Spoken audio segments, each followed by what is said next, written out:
이사를 지금 갈 거니까 그때 맞춰서 돈을 내놔라 이렇게 얘기를 해야 되고. 안녕하세요. 사건사고TV 김지훈입니다. 이번 시간에는 민성욱 변호사님 모시고 전세 보증금 반환 소송에 관한 말씀 들어보겠습니다. 안녕하세요, 변호사님. 안녕하세요. 네, 이번 시간은 전세 보증금 반환 소송에 대해서 말씀 나눠볼 건데 네. 최근에 이제 뭐 집값이 좀 떨어지면서 역전세 이런 문제도 있고 그러다 보니까 전세금 반환을 이제 못 받게 되는 경우가 종종 생기게 되는데 이 전세금 반환 소송을 그럼 해야 될 거 아닙니까, 그죠?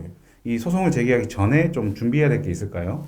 우선 전세금 반환 청구를 하기에 앞서서 네. 임대차를 확실히 종료를 시켜놓고 이제 소송을 제기해야 되거든요. 그래서 임대기간 연장에 만약에 동의를 하셨다거나 묵시적 갱신이 된 상태에서는 소송을 제기해도 패소할 수밖에 없으니까요. 임대기간 만료 2개월 전까지 연장 거부하고 전세금 반환해달라라는 내용의 내용 증명을 임대인한테 보내두시는 게 필요합니다. 예전에는 임차인은 임대차 기간 종료 1개월 전까지만 하면 됐었는데 최근에 주택임대차보호법이 개정되면서 임차인도 임대인과 마찬가지로 임대차 기간 종료 2개월 전까지 내용 증명을 보내셔야지 묵시적 갱신을 막을 수가 있습니다. 그렇죠. 이 묵시적 갱신이라는 게 결국엔 서로 이제 아무 말 하지 않으면 자동으로 이제 그 기존 계약으로 연장되는 거지 않습니까? 그래서 2개월 이전에 최소한 의사 표현을 해라. 정확하게 이제 남길 수 있는 자료가 내용 증명이니까 내용 증명을 통해서 내가 분명히 2개월 이전에 연장 안 하겠다는 의사 통보를 했다라는 거를 이제 입증 자료로 쓸 수 있겠네요. 네, 맞습니다. 뭐 카톡이나 문자로 하셔도 사실 뭐 효과는 있어요. 다만 나중에 소송 갔을 때 이제 더 확실하게 내가 통지를 했다라는 걸 증명하기 위해서는 내용 증명이 좋습니다. 예. 이제 궁금한 게 결국에 소송도 이제 비용이 들지 않습니까? 네. 이 전세금 반환 소송 하게 되면은 비용이 어느 정도 드나요? 변호사 비용은 사실 이제 전세 금액이 얼마인지에 따라서 또 달라지고 또 변호사마다 다 금액이 다르기 때문에 제가 지금 여기서 말씀드리기는 좀 어렵고요. 네. 이외에 나머지 비용들에 대해서 좀 말씀을 드리자면 법원에 납부하는 인지대가 인지 규칙에 따라서 계산을 해봐야 되는데 보증금이 1억에서 10억 사이에만이 들어가잖아요. 네. 대략 0.4% 정도가 조금 안 된다고 보시면 됩니다. 네. 그래서 예를 들어서 전세금이 7억이면 계산을 해보면 인지대가 한 260만 원 정도 나오고요. 그리고 그 이후에 송달료가 몇만 원 나옵니다. 그런데 이제 전세금 반환 소송은 차임을 뭐 연체했다거나 뭐 이런 특별한 사정이 없는 이상 임차인이 전부 승소를 할 수가 있는 소송이고요. 네. 그래서 전부 승소를 하면 상대방한테 변호사 비용까지 포함해서 인지대 송달료 등 소송 비용을 받아낼 수가 있으니까요.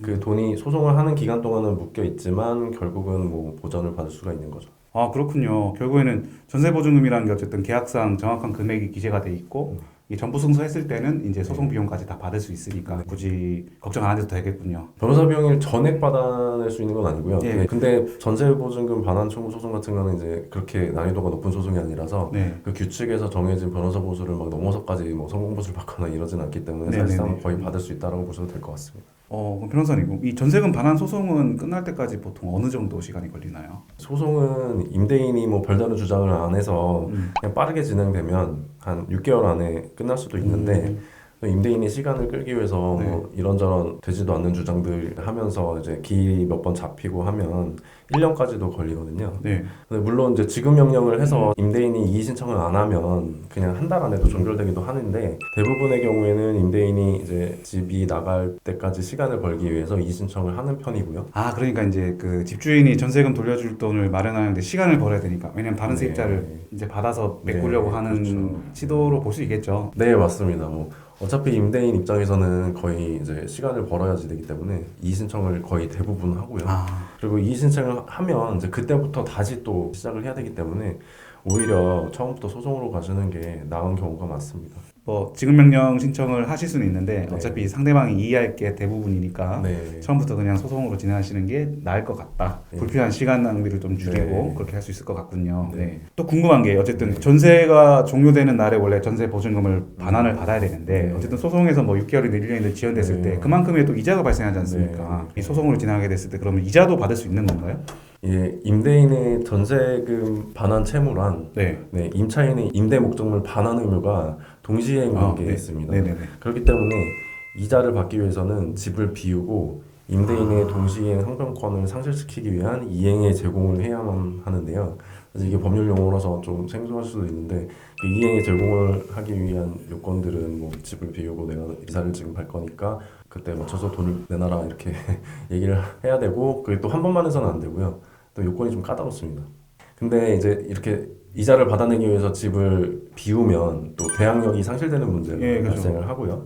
그렇기 때문에 이 경우에는 집에 대해서 뭐 가압류를 걸어놓거나 임차권 등기명령 제도를 이용해서 등기를 해놓거나 이렇게 보존 조치를 해두시고 집을 비우셔야 됩니다. 최근에 뭐 빌라왕 사건도 있었고요. 그런 사건들을 봤을 때 집을 비우게 되면 이제 대항력이 사라지니까 그럴 때는 이제 그 집에 대해서 관련 자료 가지고 뭐 가압류를 하거나 아니면은 입자권 등기를 해놓으면은 또 가능하다고 하더라고요. 맞습니다. 아무튼 뭐 그런 조치들을 했을 때는 이제 지연이자를 받을 수 있겠다. 근데 그냥 살면서 비워주지 않은 상태에서는 사실 이자 받기가 쉽지 않죠. 아 그렇겠네요. 어쨌든 전세금 돌려받지 못해서 그 집에 계속 머물러 있는 경우에는 이자 청구는 어렵겠다. 말씀 잘 들었습니다.